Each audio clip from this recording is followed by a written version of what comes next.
Bismillahirrahmanirrahim. Alhamdulillahirabbil alamin. Wassalatu wassalamu ala asyrafil anbiya'i wal mursalin wa ala alihi wa ashabihi ajma'in. Assalamualaikum warahmatullahi wabarakatuh. Apa khabar adik-adik semua dan pelajar-pelajar sekalian? InsyaAllah pada hari ini kita akan sama membincangkan tajuk-tajuk yang berkaitan dengan pendidikan Islam bidang akidah. Sebelum kita memulakan perbincangan kita pada hari ini, insya-Allah kita akan mengenali dahulu tajuk-tajuk yang ada di dalam bidang akidah. Kalau kita dapat lihat, untuk tingkatan 4 terdapat 3 tajuk utama. Yang pertamanya, Allah Subhanahu Wa Taala Maha Pembalas dan Maha Perkasa, iaitu Al-Muntaqim dan juga Al-Jabbar. Yang keduanya, perkara yang membatalkan iman. Dan yang ketiga, hindari ajaran sesat. Bagi tingkatan 5, terdapat 2 tajuk yang utama. Yang pertama, Allah Subhanahu Wa Taala Maha Menguasai dan Maha Menyaksikan. Dan tajuk yang kedua, akidah Ahli Sunnah wal Jamaah. InsyaAllah pada hari ini kita akan sama-sama membincangkan tajuk-tajuk tersebut. Di antara perkara yang penting untuk kita kuasai di dalam tajuk-tajuk yang kita akan bincangkan pada hari ini dalam bidang akidah, yang pertamanya maksud, pengertian ataupun definisi dan takrif. Yang kedua, perkara penting yang perlu kita tahu bagi setiap tajuk yang akan kita bincangkan nanti, iaitu istilah. Istilah daripada bahasa Arab ke bahasa Melayu. Yang ketiganya, ciri yang terdapat di dalam tajuk yang akan kita bincangkan nanti. Yang keempat, contoh-contoh yang terdapat di dalam tajuk-tajuk tersebut. Yang kelima, kesan, dan yang terakhirnya, langkah. Okey, adik-adik pelajar-pelajar yang dikasihi sekalian, kita tengok bidang akidah tingkatan 4. Tajuk yang pertama iaitu Allah Subhanahu Wa Taala Maha Pembalas dan Maha Perkasa. Maha Pembalas iaitu Al-Muntaqim, unit yang pertama. Unit yang kedua, Allah Maha Perkasa, iaitu Al-Jabbar. Unit yang pertama, Al-Muntaqim. Apakah maksud Al-Muntaqim? Al-Muntaqim bermaksud nama Allah Subhanahu Wa Taala yang menunjukkan bahawa Allah Subhanahu Wa Taala Maha Pembalas dengan menimpakan azab terhadap orang yang melampaui batas. Sebagaimana firman Allah Subhanahu Wa Taala dalam surah Az-Zukhruf ayat yang ke-41, A'udzubillahi minasyaitonirrajim. فَإِمَّا نَزْهَبَنَّ بِكَ فَإِنَّا مِنْهُمْ مُنْتَقِمُونَ, yang bermaksud, maka kalaulah kami wafatkan engkau, sesungguhnya kami tetap akan menyeksa mereka. Ini adalah maksud Allah yang bersifat dengan pembalas, Al-Muntaqim.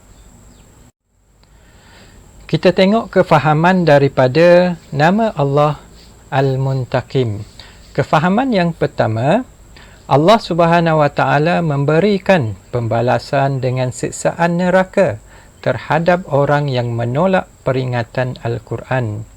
Ini bertepatan dengan firman Allah Subhanahu Wa Taala dalam surah As-Sajdah ayat yang ke-22. A'udzubillahi minasyaitonirrajim. Wa man azlamu mimman zukkira biayati rabbih summa a'rada anha inna minal mujrimina muntaqimun, yang bermaksud, dan tidaklah ada yang lebih zalim daripada orang yang diberi ingatan dengan ayat Tuhannya, kemudian dia berpaling daripadanya. Sesungguhnya kami tetap membalas orang yang berdosa. Kemudian kita tengok pula kefahaman yang kedua mengenai nama Allah Al-Muntaqim. Allah Subhanahu Wa Taala menimpakan azab dalam peristiwa Ad-Dukhan, iaitu kaum Quraisy ditimpakan dengan kemarau panjang sehingga debu seperti asap menutupi mereka kerana mereka menolak dakwah Rasulullah sallallahu alaihi wasallam. Sebagaimana firman Allah Subhanahu wa taala dalam surah Ad-Dukhan ayat yang ke-16. A'udzubillahi minasyaitonirrajim. Yauma nabtishul badsyatal kubra inna muntaqimun. Yang bermaksud, dan ingatlah pada hari kami timpakan kamu dengan paluan, iaitu pukulan yang besar. Sesungguhnya kami tetap akan menyeksa dengan azab yang seberat-beratnya. Kemudian kita tengok pula kefahaman yang ketiga mengenai nama Allah Al-Muntaqim. Allah Subhanahu Wa Taala memberikan pembalasan terhadap golongan yang menentang agamanya setelah diutuskan Rasul dan diberi keterangan yang jelas. Firman Allah Subhanahu Wa Taala dalam surah Ar-Rum ayat ke-47. A'udzubillahi minasyaitonirrajim. Walaqad arsalna min qablika rusulan ila qaumihim faja'uhum bil bayyinati fantaqamna minal ladzina ajramu wa kana haqqan alaina nasrul mu'minin. Yang bermaksud, sesungguhnya kami telah mengutus sebelummu para rasul kepada kaum masing-masing, lalu mereka membawa kepada kaumnya bukti yang nyata. Kemudian kami menyeksa orang yang melakukan kesalahan, yakni mengingkarinya. Dan sememangnya menjadi tanggungjawab kami menolong orang yang beriman. Jadi, ini adalah 3 kefahaman mengenai nama Allah Al-Muntaqim. Pelajar-pelajar yang dikasihi sekalian, kita lihat pula unit yang kedua nama Allah, iaitu Al-Jabbar. Apa yang dimaksudkan dengan nama Allah Al-Jabbar? Al-Jabbar bermaksud nama Allah Subhanahu Wa Taala yang menunjukkan bahawa Allah Subhanahu Wa Taala Maha berkuasa secara mutlak untuk melakukan segala kehendaknya. Melalui dalil nakli, Allah Subhanahu Wa Taala berfirman di dalam surah Al-Hajj ayat ke-23, A'udzubillahi minasyaitonirrajim. Huwallahu allazi la ilaha illa huwal malikul quddusus salamul mu'minul muhaimin al-azizul jabbarul mutakabbir subhanallahi amma yushrikun. Yang bermaksud, dialah Allah yang tiada Tuhan kecuali Dia, yang menguasai seluruh alam, yang maha suci, yang maha sejahtera, yang maha melimpahkan keamanan, yang maha memelihara keselamatan, yang maha perkasa, yang maha berkuasa, yang memiliki segala keagungan. Maha suci Allah daripada apa yang mereka persekutukan. Seterusnya, adik-adik pelajar-pelajar, kita lihat kefahaman mengenai nama Allah Al-Jabbar. Kefahaman yang pertama, Allah Subhanahu Wa Taala memiliki dan menguasai seluruh alam. Semua makhluk berada dalam pemerintahan Allah Subhanahu Wa Taala. Sebagaimana sabda Rasulullah sallallahu alaihi wasallam yang bermaksud, akulah yang maha perkasa. Di manakah orang-orang yang berkuasa? Di manakah orang-orang yang sombong di dunia dahulu? Kita lihat pula kefahaman yang kedua mengenai nama Allah Al-Jabbar. Allah Subhanahu Wa Taala tidak boleh dipersoalkan perbuatannya. Setiap perbuatan Allah Subhanahu Wa Taala mengandungi hikmah yang tersembunyi. Firman Allah Subhanahu Wa Taala di dalam surah Al-Anbiya ayat yang ke-23, A'udzubillahi minasyaitonirrajim. La yus'alu amma yaf'alu wa hum yus'alun. Yang bermaksud, dia tidak boleh ditanya tentang apa yang dia lakukan, sedang mereka lah yang akan ditanya kelak. Seterusnya, adik-adik pelajar sekalian, kita tengok kefahaman yang ketiga mengenai nama Allah Al-Jabbar. Manusia wajib bersifat merendah diri kerana Allah SWT akan mencampakkan makhluknya yang bersifat takbur dan bongkak ke dalam neraka Jahannam. Sebagaimana sabda Rasulullah SAW yang bermaksud, neraka pula berkata, akan masuk ke dalamku orang-orang yang bengis dan sombong. Maka Allah berfirman kepada neraka, engkau siksaanku, aku membalas denganmu siapa yang aku mahu. Baiklah adik-adik dan pelajar-pelajar sekalian, jadi daripada tajuk yang pertama tadi, dapatlah kita fahami bahawasanya terdapat perkara yang penting kita untuk kita ingati di sini. Yang pertamanya maksud Al-Muntakib dan juga maksud Al-Jabbar. Dan yang keduanya kefahaman mengenai nama Allah Subhanahu Wa Taala Al-Muntakib dan juga Al-Jabbar. Seterusnya kita tengok tajuk yang kedua. Tajuk yang kedua iaitu perkara yang membatalkan iman. Adik-adik pelajar yang dikasihi sekalian, iman boleh terbatal melalui 3 cara. Yang pertama melalui i'tiqad. Yang kedua melalui perkataan dan yang ketiga melalui perbuatan. Baiklah pelajar-pelajar yang dikasihi sekalian, batal iman melalui i'tiqad.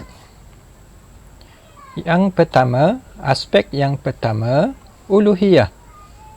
Mengingkari kewujudan Allah Subhanahu Wa Taala sebagai pencipta, Al-Khaliq. Yang kedua, menyifatkan Allah Subhanahu Wa Taala dengan sifat yang tidak layak bagi Allah Subhanahu Wa Taala. Sebagai contoh, kita meletakkan sifat makhluk kepada Allah Subhanahu Wa Taala. Yang ketiga, meyakini kewujudan kuasa lain yang memerintah alam selain daripada Allah Subhanahu Wa Taala. Aspek yang kedua, an-nubuwah. Mengingkari kenabian dan kerasulan salah seorang atau semua nabi dan rasul. Sebagaimana kita maklum, kita sebagai seorang Islam, kita wajib mengimani dan mengetahui 25 orang Rasul. Sekiranya kita mengingkari ataupun menolak salah seorang daripada 25 orang Rasul, maka iman kita boleh terbatal melalui i'tiqad. Kedua, mengingkari kerasulan Nabi Muhammad sallallahu alaihi wasallam sebagai Rasul dan Nabi yang terakhir. Aspek yang ketiga, al-ghaibiyah. Al-ghaibiyah bermaksud perkara yang tidak dapat ditanggapi oleh panca indera. Bermaksud kita tidak dapat melihat dengan mata kasar kita dan kita tidak dapat menyentuh. Yang pertama, mengingkari hari kiamat atau peristiwa yang berlaku di mahsyar dan pembalasan syurga dan neraka. Kedua, mengingkari kewujudan alam barzah atau alam kubur. Yang ketiga, mengingkari kewujudan malaikat dan jin. Aspek yang keempat, asy-syariah. Yang pertama, mengingkari rukun Islam atau satu daripadanya. Yang kedua, mengingkari hukum yang telah ditetapkan oleh Allah Subhanahu Wa Taala seperti pengharaman zina atau menghalalkan liwat dan musahaqah. Ketiga, beriktikad bahawa undang-undang syariah berteraskan Al-Quran dan Al-Hadis ialah undang-undang yang lapuk dan tidak sesuai diamalkan pada zaman sekarang. Seterusnya, yang kedua, iman boleh terbatal melalui perkataan. Yang pertama, pengakuan yang mengundang kufur. Sebagai contoh, saya tidak lagi beragama Islam. Contoh yang lain, Al-Quran sudah tidak sesuai lagi diamalkan.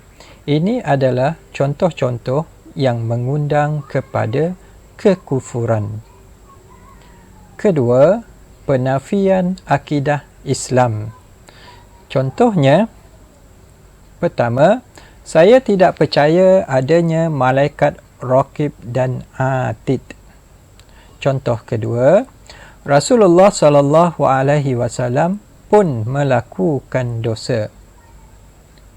Ketiga, persendaan hukum hakam Islam.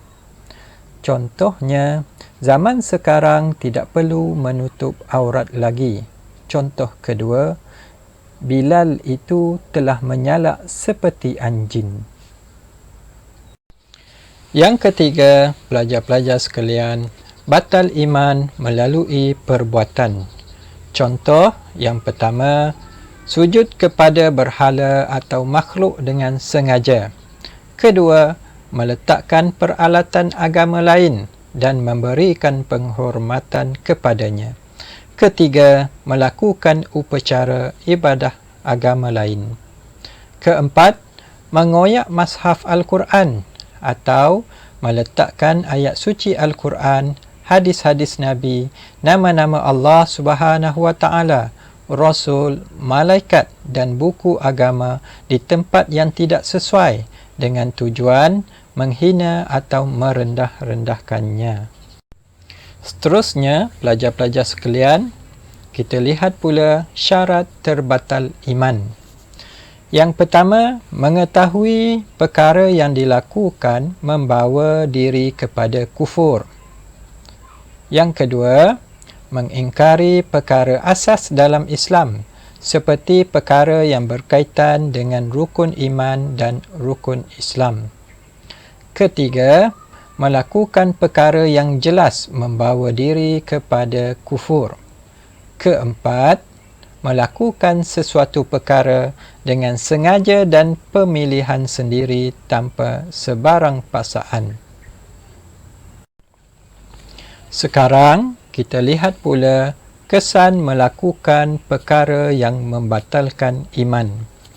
Pertama, rosak segala amalan soleh dan ibadat yang dilakukan. Kedua, tidak diampuni dosanya oleh Allah Subhanahu wa Ta'ala sekiranya tidak bertaubat dan kembali kepada Allah Subhanahu wa Ta'ala. Ketiga, diharamkan memasuki syurga, sebaliknya akan kekal di dalam neraka. Keempat, hilang hak terhadap harta pusaka yang ditinggalkan oleh keluarga Muslim. Baiklah pelajar-pelajar sekalian, bagaimana pula cara kita untuk menjaga diri dan cara kita menjauhi perkara yang membatalkan iman? Yang pertama, sahabat. Kedua, amal. Ketiga, taubat. Keempat, doa. Kelima, kaji. Dan yang keenam, ilmu. Cara menjauhi perkara yang membatalkan iman. Pertama, ilmu. Kita hendaklah mendalami ilmu akidah Islam supaya dapat mendalami batas-batas iman dan kufur. Kedua, sahabat. Bersahabat dengan orang soleh yang dapat membimbing diri kepada kebajikan. Ketiga, amal. Melakukan amalan soleh yang boleh mengukuhkan keimanan dan keyakinan kepada Allah Subhanahu wa Ta'ala dan Rasul. Keempat, kaji. Memastikan sesuatu kepercayaan dan amalan berdasarkan Al-Quran dan As-Sunnah. Kelima, doa. Berdoa dan memohon petunjuk Allah Subhanahu wa Ta'ala agar sentiasa istiqamah di atas agama Islam. Keenam, taubat. Sentiasa beristighfar dan memohon keampunan daripada Allah atas dosa dan kesilapan yang dilakukan. Baiklah adik-adik dan pelajar sekalian, seterusnya kita tengok tajuk yang ketiga dalam bidang akidah tingkatan 4, iaitu hindari ajaran sesat. Pertama sekali, marilah sama-sama kita lihat apakah yang dimaksudkan dengan ajaran sesat. Ajaran sesat ialah ajaran yang didakwa sebagai ajaran Islam, sedangkan hakikatnya bercanggah dengan Al-Quran dan As-Sunnah. Kedua, ciri ajaran sesat dari beberapa aspek. Aspek yang pertama, aspek Al-Quran dan Hadis. Aspek kedua, aspek ibadah. Aspek ketiga, aspek akidah. Dan aspek yang keempat, aspek akhlak. Kita lihat dari segi aspek yang pertama, iaitu aspek Al-Quran dan Al-Hadis. Ciri yang pertama, memahami dan mentafsir Al-Quran dengan logik akal semata-mata tanpa mengikut disiplin ilmu yang betul. Ciri yang kedua, meyakini bahawa terdapat Al-Quran lain yang tersembunyi. Ciri yang ketiga, hanya berpegang dengan Al-Quran dan menolak hadis sebagai sumber hukum Islam. Aspek yang kedua, iaitu aspek akidah. Ciri yang pertama, mengaku sebagai Nabi atau Rasul. Ciri yang kedua, mendakwa diri atau gurunya sebagai Imam Mahdi. Ciri yang ketiga, mendakwa gurunya dapat menebus dosa. Ciri yang keempat, memuja makhluk untuk mendapat sesuatu kebaikan. Ciri yang kelima, mempercayai semua agama benar dan menuju ke syurga. Dan ciri yang terakhir, bagi aspek akidah, menolak alam ghaib seperti roh, malaikat dan jin. Seterusnya pelajar sekalian, aspek yang ketiga, aspek ibadah. Ciri yang pertama, menolak kewajipan ibadat fardu. Ciri kedua, beribadah dengan hanya berzikir bagi menggantikan solat. Ciri ketiga, menunaikan haji di tempat yang dianggap suci selain Mekah Al-Mukarramah. Dan yang keempat, menghalalkan perzinaan atas nama nikah. Aspek yang keempat, iaitu aspek akhlak. Mengejek, merendah-rendahkan dan mempersendakan sahabat Nabi sallallahu alaihi wasallam. Ciri kedua, bersikap ta'assub dengan ajaran guru sehingga menganggap hanya kumpulannya sahaja yang benar. Ciri ketiga, memperkecilkan amalan masyarakat berdasarkan sunnah Rasulullah sallallahu alaihi wasallam. Sebaliknya berbangga dengan amalan yang bertentangan dengan syariat Islam. Baiklah adik-adik dan pelajar sekalian, kita lihat pula kesan melakukan ajaran sesat. Yang pertama, kesan kepada agama, melemahkan iman dan merosakkan akidah. Kedua, menjatuhkan imej umat Islam. Kita lihat pula kesan terhadap politik. Pertama, mengugat kestabilan politik akibat tindakan keganasan. Kedua, mewujudkan suasana politik yang tidak harmoni akibat ta'assub dengan pemimpin kumpulan. Kesan terhadap ekonomi. Pertama, melahirkan individu yang pasif dan malas. Kedua, membelanjakan wang pada perkara yang tidak berfaedah. Kesan seterusnya, kesan kepada masyarakat. Pertama, membentuk individu masyarakat yang bersikap agresif dan kasar. Kedua, memutuskan hubungan silaturahim dan persaudaraan Islam. Baiklah pelajar semua, yang terakhir, cara untuk kita menjauhi diri daripada terjebak dengan ajaran sesat yang boleh menyebabkan terbatalnya iman kita. Yang pertama, ilmu. Mempelajari ilmu akidah yang benar berdasarkan manhaj ahli sunnah wal jamaah. Yang kedua, sahabat. Menghindarkan diri daripada bergaul dengan orang yang dicurigai ilmu dan amalannya. Ketiga, amal.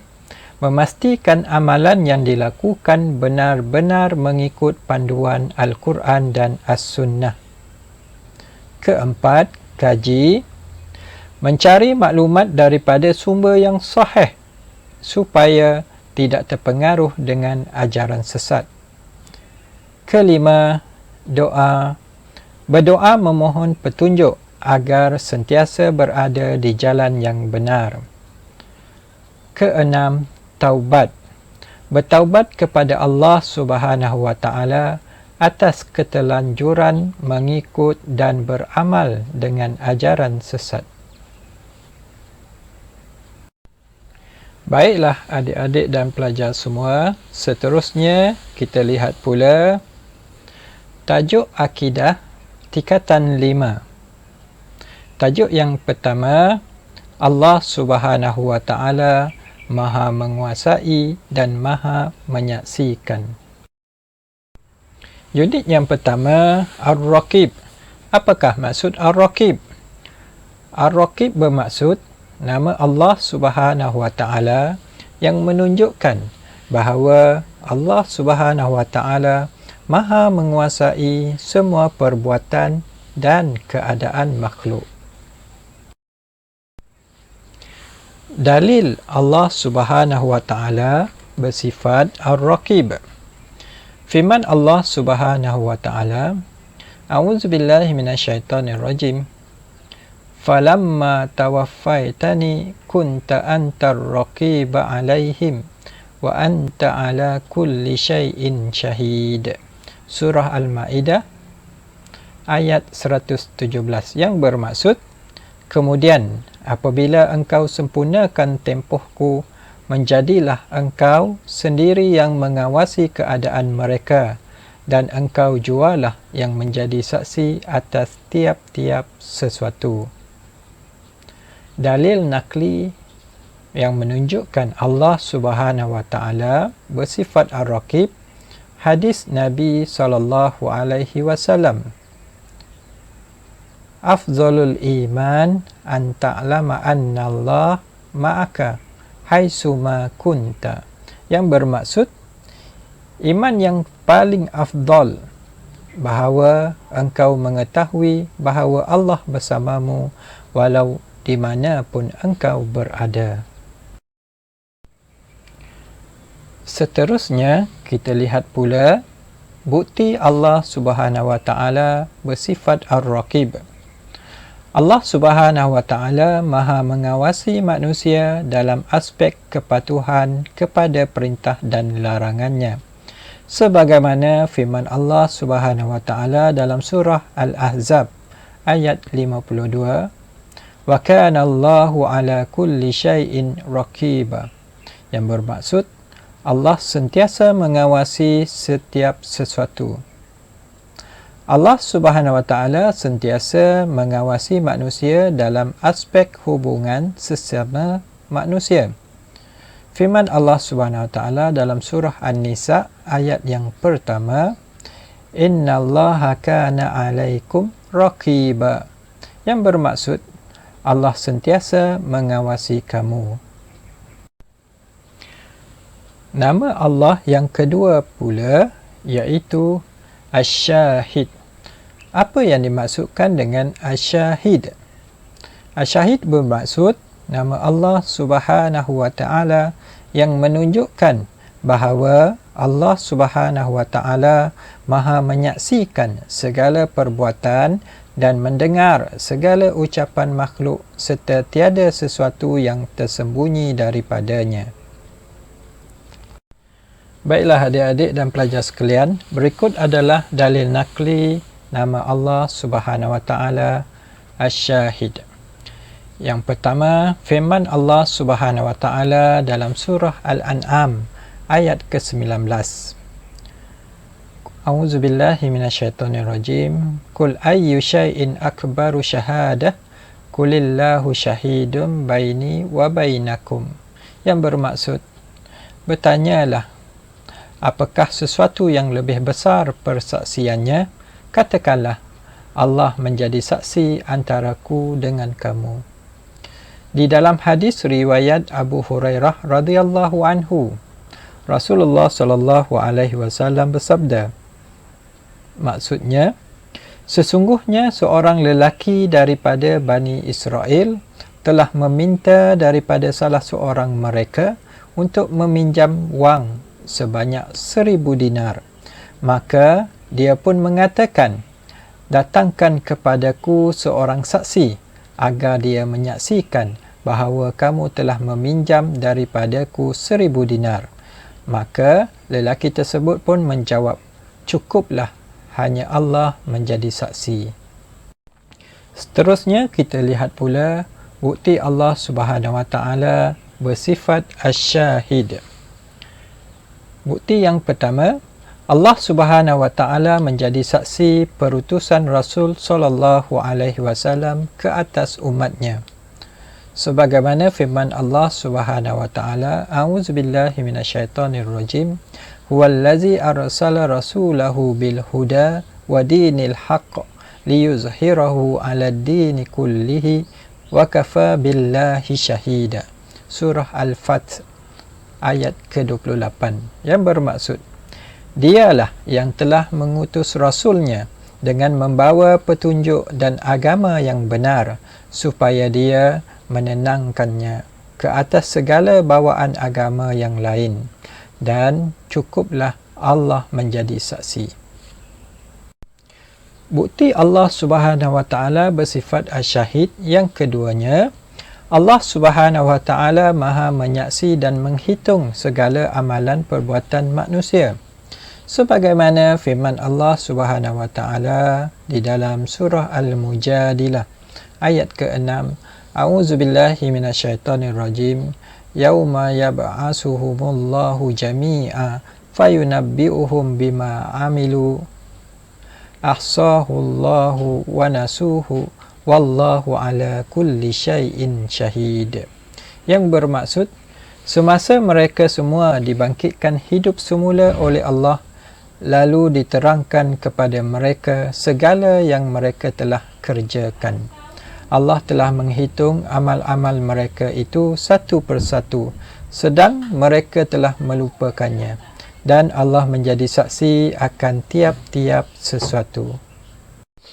Bukti ketiga, Allah Subhanahu wa Ta'ala bersifat dengan Asy-Syahid, iaitu Allah Subhanahu wa Ta'ala sahaja yang menjadi saksi atas segala perkara yang nyata atau yang tersembunyi. Sebagaimana firman Allah Subhanahu wa Ta'ala, A'udzubillahi minasyaitonirrajim. Sanurihim ayatina fil afaqi wa fi anfusihim hatta yatabayyana lahum annahul haqq. Awalam yakfi bi rabbika annahu ala kulli syai'in syahid. Surah Fussilat ayat 53. Yang bermaksud, belumkah cukup bagi mereka bahawa Tuhanmu mengetahui dan menyaksikan tiap-tiap sesuatu. Yang keempat, bukti Allah Subhanahu wa Ta'ala bersifat Asy-Syahid, iaitu Allah Subhanahu wa Ta'ala menjadi saksi pembohongan orang-orang munafik. Di dalam surah Al-Munafiqun ayat yang pertama, firman Allah Subhanahu wa Ta'ala, A'udzubillahi minasyaitonirrajim. iza ja'akal munafiquna qalu nashhadu innaka la rasulullah wallahu ya'lamu innaka la rasuluh wallahu yashhadu innal munafiqina lakazibun.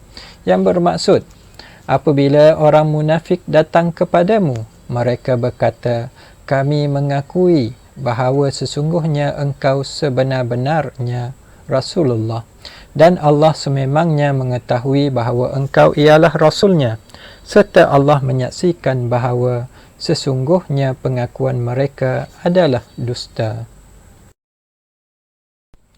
Baiklah adik-adik dan pelajar-pelajar sekalian, sekarang kita lihat pula tajuk yang kedua dalam bidang akidah tingkatan 5, pelajaran yang ke-10, iaitu akidah ahli sunnah wal jamaah. Apakah yang dimaksudkan dengan ahli sunnah wal jamaah? Ahli sunnah wal jamaah ialah kumpulan majoriti umat Islam yang memahami dan berpegang pada Al-Quran dan As-Sunnah menerusi para sahabat dan tabi'in serta tabi' tabi'in dalam prinsip akidah, syariah dan akhlak.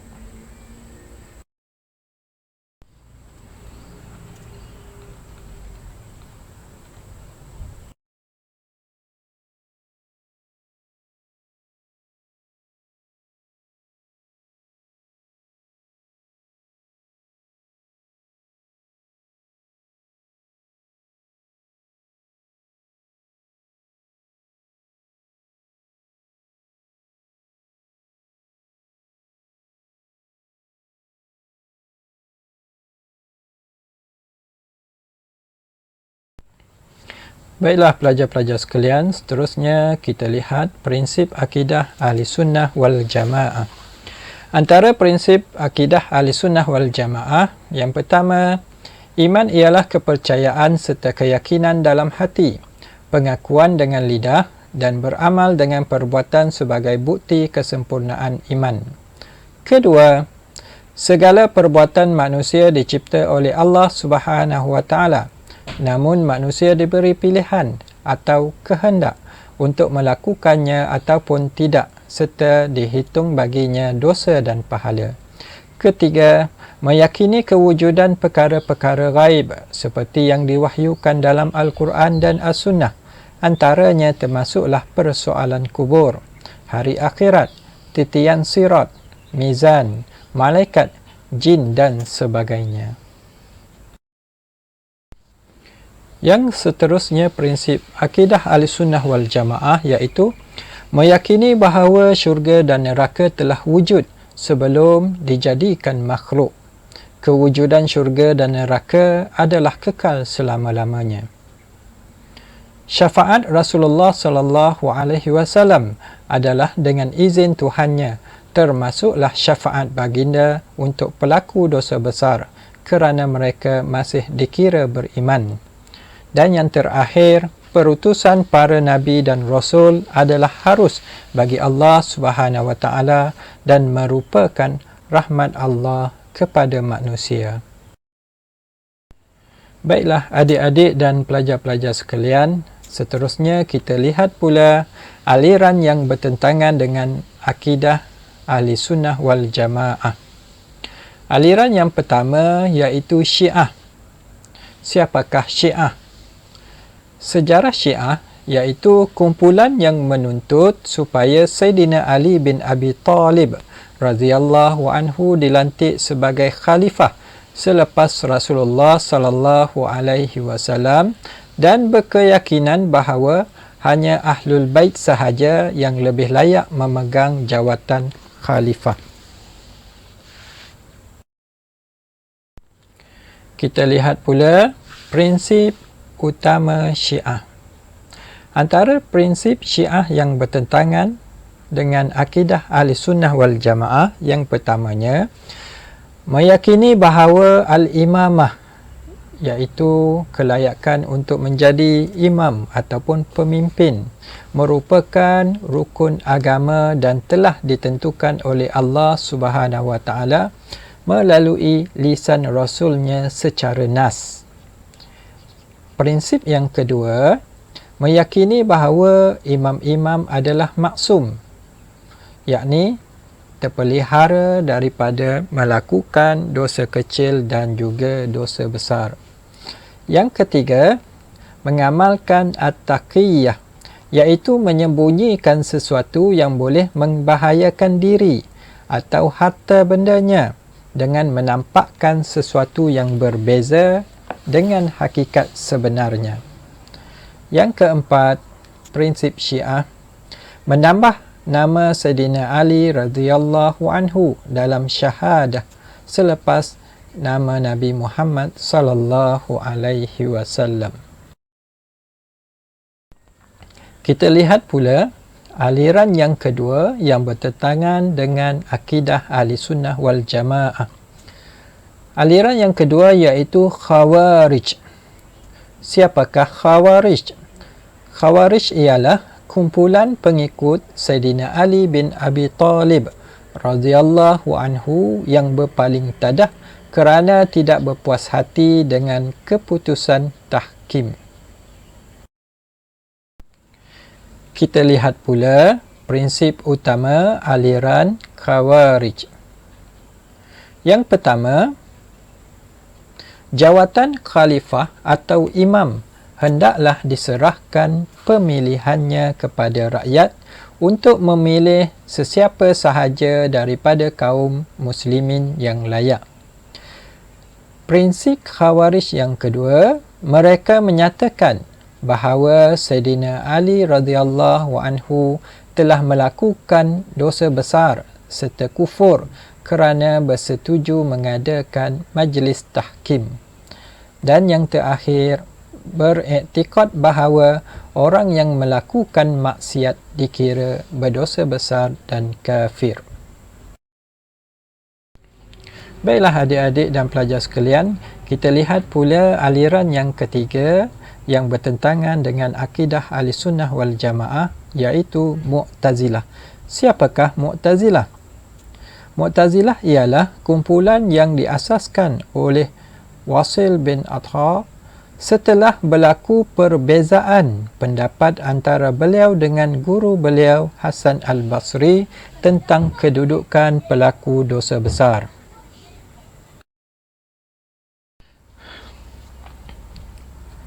Di antara prinsip utama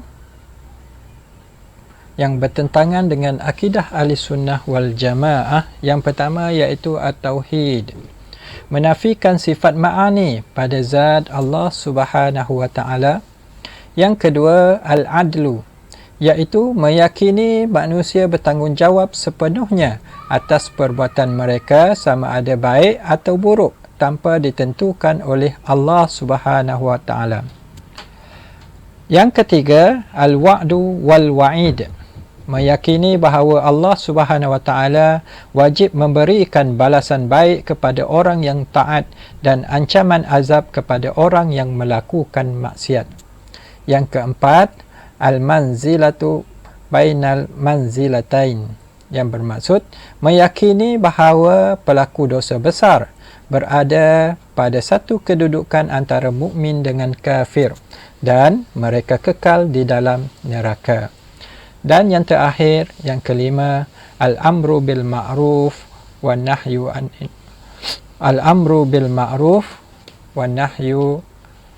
anil munkar, meyakini bahawa menyeru kebaikan dan mencegah keburukan adalah wajib ditegakkan dalam keadaan apa sekalipun. Seterusnya, pandangan Ahlussunnah wal Jamaah dan aliran yang bertentangan dengannya tentang beberapa isu. Isu yang pertama, adakah Al-Quran makhluk? Pandangan Ahlussunnah wal Jamaah meyakini bahawa Al-Quran merupakan kalam Allah Subhanahu wa taala yang bersifat qadim, yakni sedia ada. Pandangan Mu'tazilah mengatakan bahawa Al-Quran adalah makhluk yang bersifat hadis, iaitu baharu. Isu yang kedua, melihat Allah Subhanahu wa taala.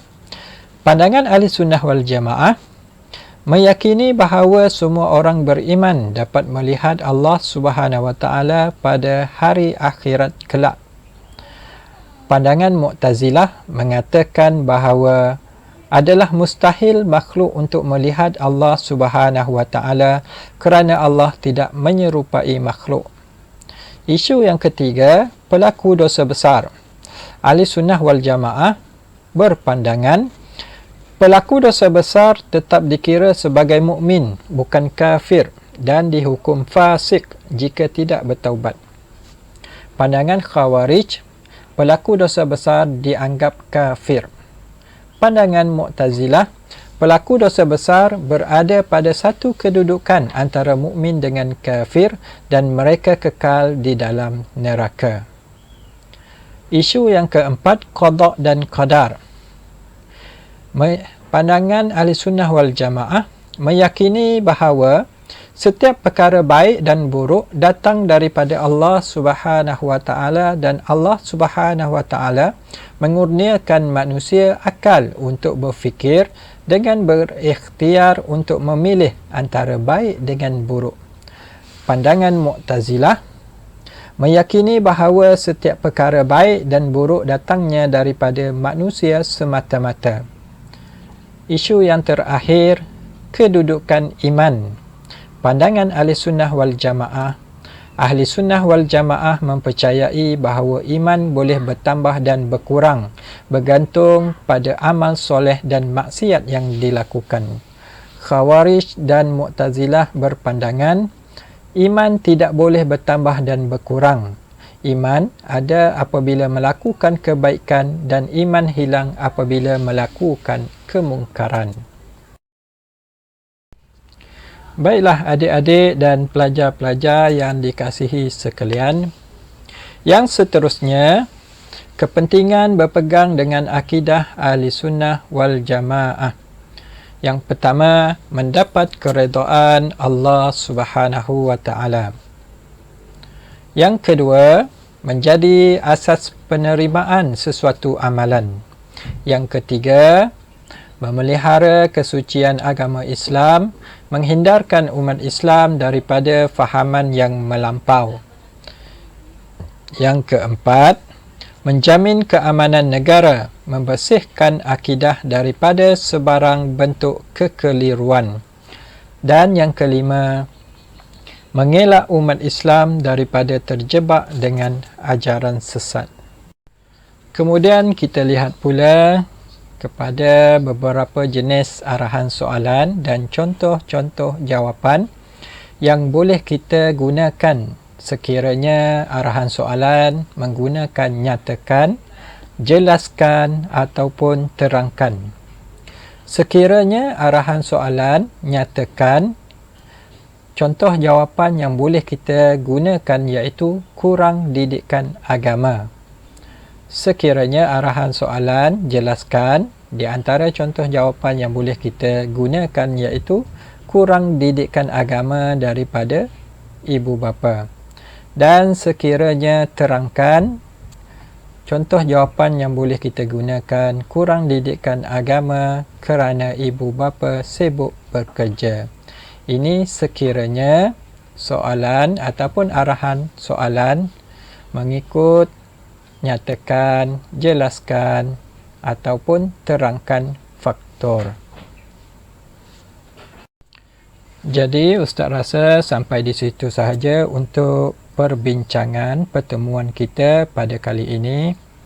Sekiranya ada kesalahan ataupun kekurangan, itu adalah daripada kekurangan diri Ustaz sendiri. Yang baik itu datangnya daripada Allah Subhanahu Wa Taala, dan yang kurang tadi ni datangnya dari diri saya sendiri. Jadi Ustaz berharap sama-samalah kita mengambil manfaat dan iktibar daripada apa yang diperkongsikan pada hari ini. Teruskan berusaha, semoga kita semua dirahmati oleh Allah Subhanahu Wa Taala. Wabillahi taufiq wal hidayah. Wassalamualaikum warahmatullahi wabarakatuh.